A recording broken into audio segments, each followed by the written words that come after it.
2. Oui. Bonjour à toutes et à tous, bienvenue dans ce nouveau numéro de cours vidéo, précisément en économie politique, toutes les deux options confondues, bien sûr, terminale sciences mathématiques et terminale sciences sociales. Donc aujourd'hui le cours serait axé sur les conditions essentielles du développement, mais plus précisément sur la mobilisation et la gestion rationnelle des ressources internes. Nous avons dit que les conditions essentielles du développement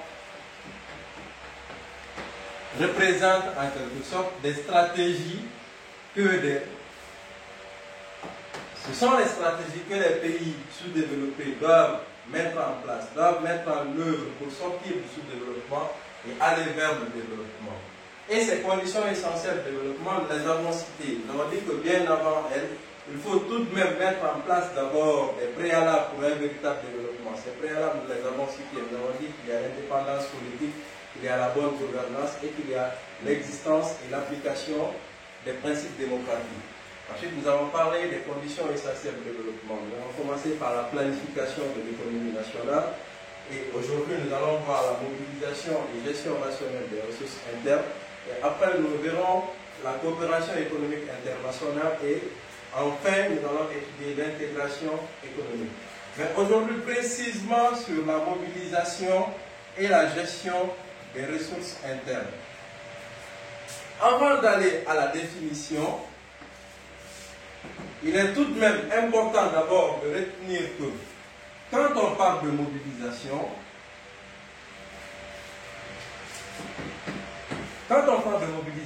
on veut faire allusion à une action de mobiliser.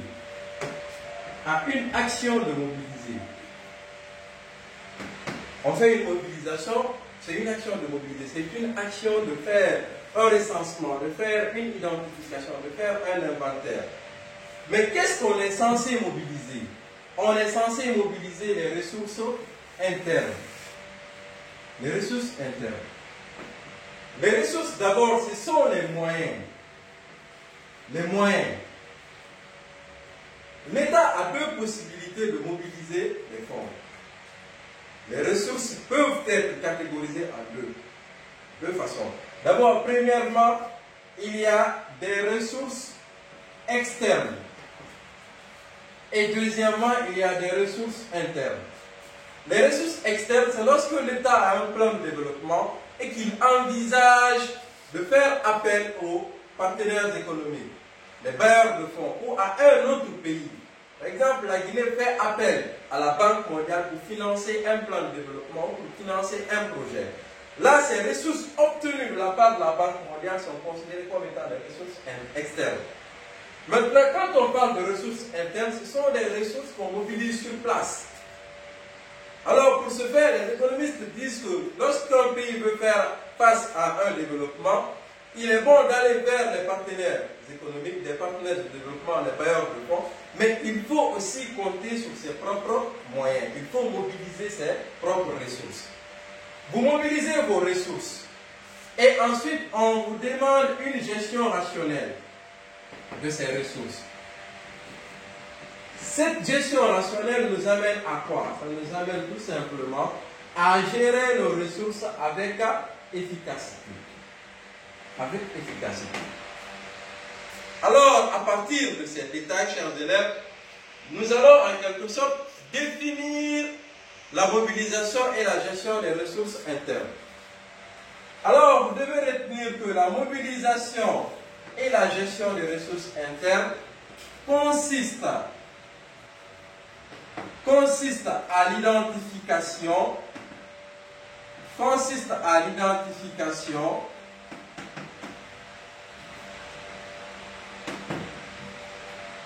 à l'inventaire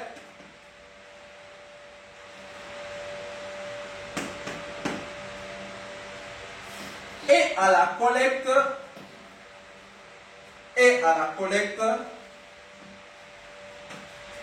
de toutes les ressources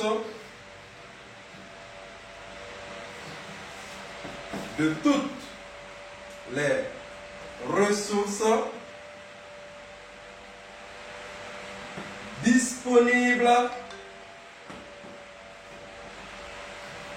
de toutes les ressources disponibles sur le territoire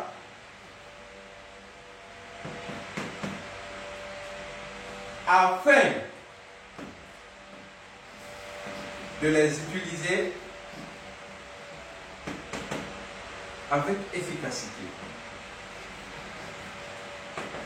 Avec efficacité. Alors, chers élèves, notre définition de la mobilisation et de la gestion des ressources internes n'est nulle autre qu'une opération qui consiste à l'identification, à l'inventaire et à la collecte de quoi? De toutes les ressources disponibles, c'est-à-dire les ressources internes, disponibles sur le territoire, afin de les utiliser avec efficacité, c'est-à-dire les gérer de façon rationnelle. Alors, après cette définition,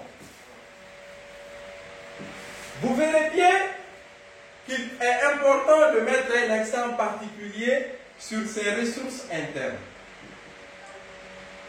Sur les ressources internes. Comment est-ce qu'on peut mobiliser les ressources internes? Les ressources internes, nous pouvons les mobiliser à partir de trois façons. Il y a trois ressources que l'État doit mettre en place. L'État doit les mobiliser, mais ensuite les gérer dans l'efficacité. Ces ressources, nous avons les ressources humaines. Premièrement. Deuxièmement, nous avons les ressources matérielles. Et enfin, nous avons les ressources financières.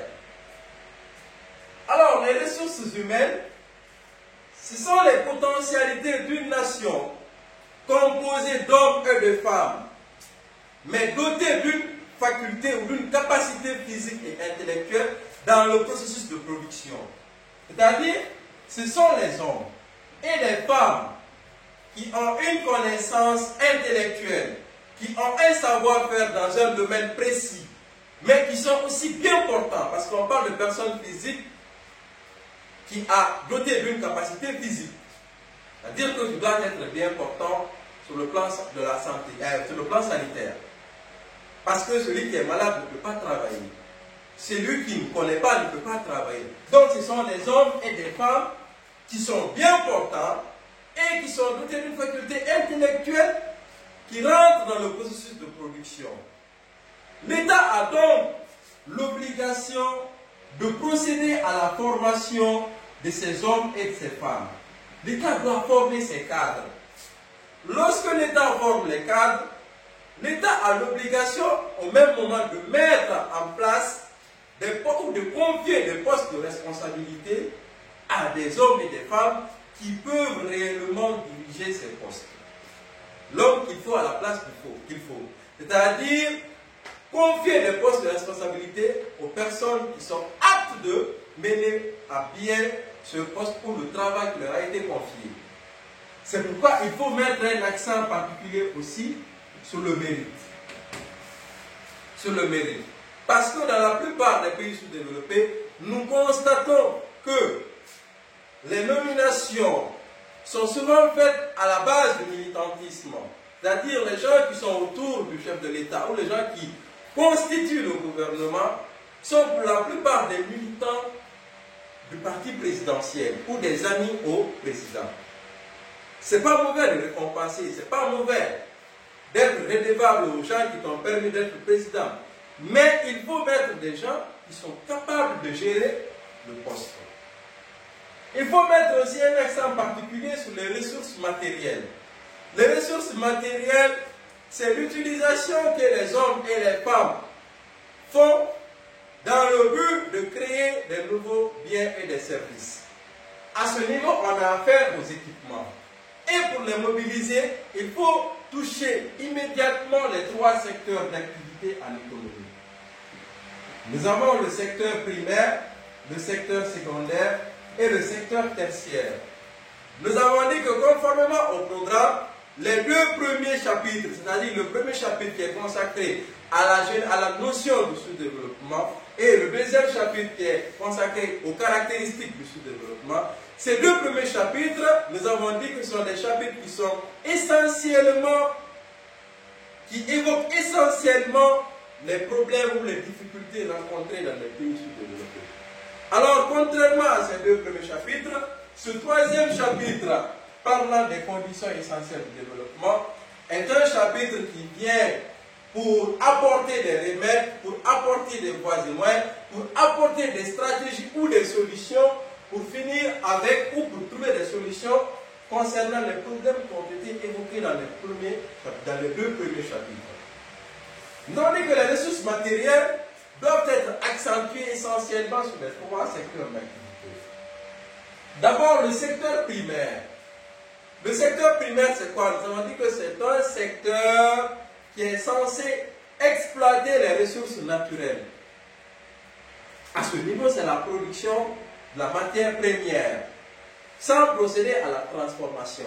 Les activités de ce secteur, les avons citées, nous avons l'agriculture, l'élevage, la pêche et l'artisanat. Donc, ce sont des activités qui ont besoin des équipements modernes qui peuvent réellement faire face à la compétition des multinationales qui sont déjà installées dans les pays sous-développés. Et ces multinationales, ce sont les entreprises étrangères qui ont des filiales un peu partout dans le monde. Et ces entreprises-là, pour la plupart, sont des entreprises qui sont bien équipées. Alors nous, si nos entreprises, ou nos agriculteurs, ou nos éleveurs ont besoin d'un équipement moderne pour faire face à cette concurrence. Le secteur secondaire, c'est le secteur où on est censé transformer les matières premières en produits finis ou en produits semi-finis. Et les activités de ce secteur, nous avons principalement l'industrie et l'énergie. L'industrie, ce sont des entreprises qui sont spécialisées dans la transformation des matières premières en produits finis. Mais pour que ces industries-là puissent évoluer normalement, pour que ces industries-là évoluent dans les conditions normales, ces industries ont besoin effectivement des équipements aussi. Parce que qui parle d'industrie parle d'unité industrielle, parle des machines qui peuvent transformer la mangue en jus de mangue, qui peuvent transformer l'orange en jus d'orange. Et alors, concernant le secteur tertiaire, c'est le secteur de la prestation des services. C'est le commerce, c'est le transport, c'est l'hôtellerie. Et ces activités-là aussi ont besoin de matériel nécessaire. Quand on essaie de revenir maintenant sur les ressources financières, les ressources financières, ce sont des fonds qui nous permettent de financer nos activités ou nos projets. Et l'État a deux possibilités. Parce qu'à ce niveau, nous n'allons pas tendre la main à l'extérieur pour demander de l'argent. Alors, l'État a deux possibilités pour mobiliser les fonds sur place. L'État peut procéder à l'inventaire des ressources d'origine fiscale. À l'inventaire des ressources d'origine fiscale. D'origine fiscale. L'État peut aussi procéder à l'inventaire des ressources non fiscales. Des ressources non fiscales. Des ressources non fiscales. Des ressources non fiscales. Alors, parlant des ressources d'origine fiscale, ce sont les ressources qui sont issues des fiscs, des impôts et des taxes. Ces ressources sont au nombre de trois. D'abord, il y a ce qu'on appelle des ressources fiscales directes. Il y a aussi ce qu'on appelle des ressources fiscales indirectes. Et enfin, nous avons ce qu'on appelle des ressources d'enregistrement. Les ressources fiscales directes, ce sont des ressources, ce sont des impôts payés par les personnes physiques et morales. Les impôts payés par les personnes physiques. Les personnes physiques sont nous, les ménages. L'État collecte quel type d'impôts sur nous? Ce sont les impôts sur le revenu. Quand on travaille, ce qu'on obtient, c'est le revenu. Le revenu, c'est la contrepartie d'un travail exercé ou d'un travail pratiqué. Tu fais un travail, à la fin de ton travail, tu as quelque chose. Maintenant, l'État collecte un impôt sur ce revenu. Ça, c'est sur les personnes physiques. Maintenant, sur les personnes morales, l'État collecte plutôt l'impôt sur les sociétés. Parce que les personnes morales, ce sont des entités, ce sont des structures, ce sont des sociétés ou des entreprises Donc l'État collecte l'impôt sur les sociétés, l'IS. Je disais que les ressources fiscales indirectes, ce sont des impôts payés au profit du budget de l'État. Mais sur quel type d'activité? Sur les activités à caractère commercial, industriel et artisanal. Et ces activités-là, l'impôt collecté sur elles, nous avons la taxe sur le chiffre d'affaires, TCA. Nous avons la taxe sur la valeur ajoutée, TVA. Nous avons les DD, les droits de douane. Et nous avons aussi la taxe sur les opérations bancaires, c'est-à-dire la taxe sur les opérations bancaires, TOB. Lorsqu'on termine les ressources fiscales indirectes, nous allons maintenant procéder directement sur les ressources d'enregistrement. Les ressources d'enregistrement, ce sont les impôts payés sur les opérations juridiques. Les droits de timbre, par exemple. Droits de timbre. Droits de timbre. Les vignettes, par exemple. Ce sont des ressources d'enregistrement. Les droits de constitution de société. Tu veux créer ta société. Tous ces éléments font partie des ressources d'enregistrement. Maintenant, parlant des ressources non fiscales, ce sont des ressources que l'État obtient, mais sans procéder à la collecte de l'impôt et des taxes.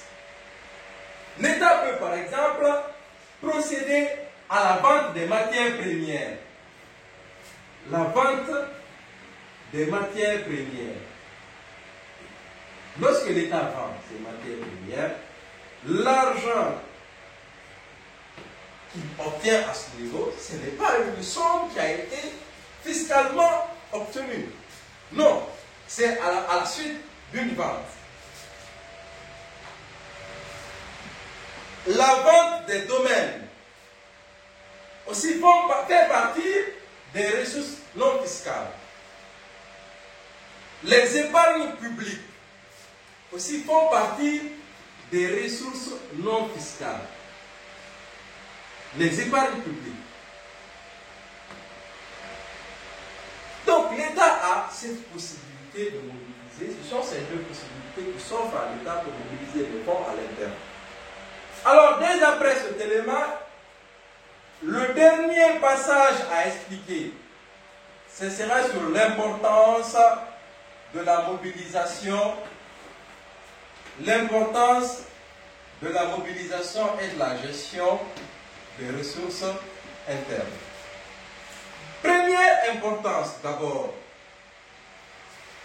la mobilisation nous permet de produire des nouveaux biens et services. De produire la production des nouveaux biens et services.